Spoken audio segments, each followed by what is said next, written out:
I'm Portuguese. I was born in Lisbon some 55 years ago.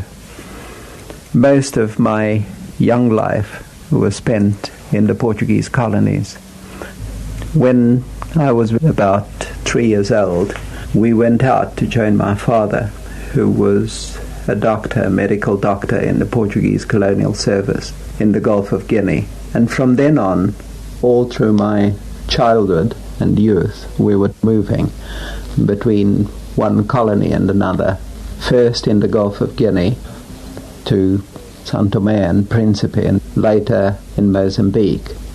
And even within those colonies, we moved from one small village to a city, back again somewhere else. Then somehow, when I was an adolescent, I was shipped off to South Africa to finish my secondary education and to study afterwards architecture at the University of the Witwatersrand in Johannesburg. When I finished, I returned to Mozambique and began to practice. I then worked for 25 years in Mozambique until I left and returned to the university to be head of the School of Architecture there. I have worked in all kinds of architectural styles. I have classified these, and I think I can enumerate 25 architectures in my work, 25 separate and different architectures. The first style, my most personal style, my most idiosyncratic manner, is Lourenco Guedes, and the section is the section of the Smiling Lion.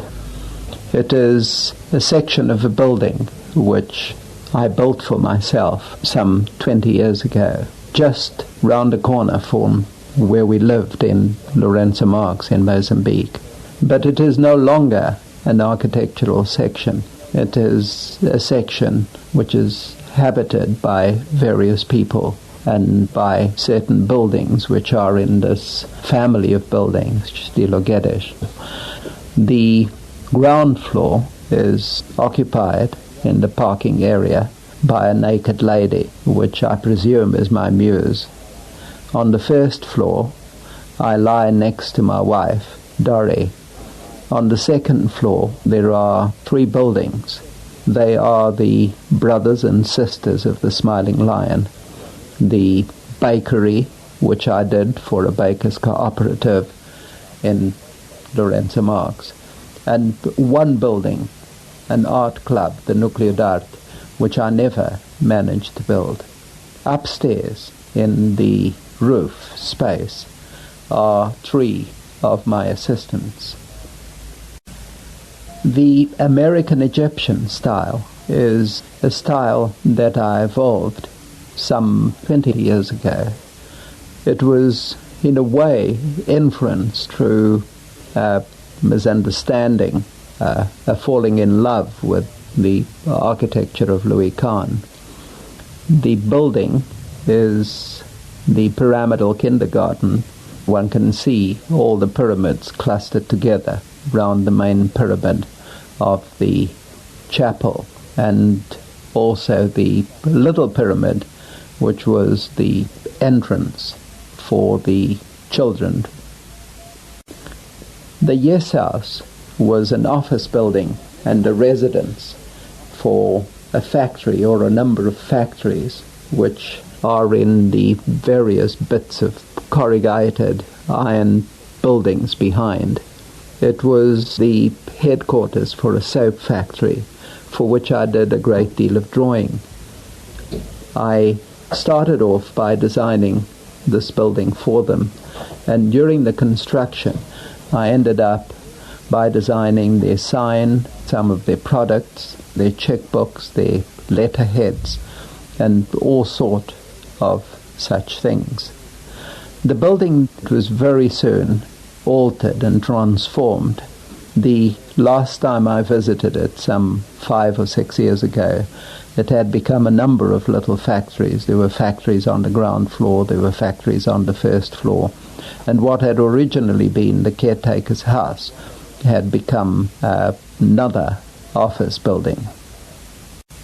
The bank was originally a Barclays Bank in downtown Lourenco Marques. It was the headquarters of Barclays for the whole of Mozambique. The slide shows it when it was already another bank and painted in slightly different colors from the original bank. It is one of the buildings which was very much influenced by Frank Lloyd Wright. When I was a student, towards the end of my studies, I had bought a book by Hitchcock on Frank Lloyd Wright. It was In the Nature of Materials, and this book was my only connection to Frank Lloyd Wright. I had no further information at all, but it was an enormously influential book in my work, or in some of my work, and these buildings are really part of that story, or that family of buildings which I call our Frank Lloyd Wright used to help me in the beginning. These buildings were really in some ways misinterpretations of the work of Frank Lloyd Wright. The building itself went through very, very many alternatives. It actually started off as a number of barrel vaults, and it was only somewhat later that it became a Wrightian building. The building that was the main influence is the AD German warehouse building that Frank Lloyd Wright himself never quite completed. The little house on the Makovline Plain is one of the many houses I did for the Swiss mission in Mozambique. It is a house for an agricultural expert in one area of the Inkomati floodplain, which we transformed over a period of time. The house itself was raised off the ground level so that it could cope with the floods, and it had one central courtyard where the children played. And this courtyard had a fly screen roof so that the children could survive all the dangers of the tropical climate. It is part of those buildings which are called the bargains in the bush style. I did very many churches in Mozambique. I'm always doing one church or another. In Johannesburg, I've done two, a mosque and a transformation of what was originally a cricket pavilion into the university chapel. The church for the Congregational Church was very, very simple and poor building. It is made of cement blocks, and there was so little money that we couldn't even plaster the building. It consists of two buildings, the church itself and one little house.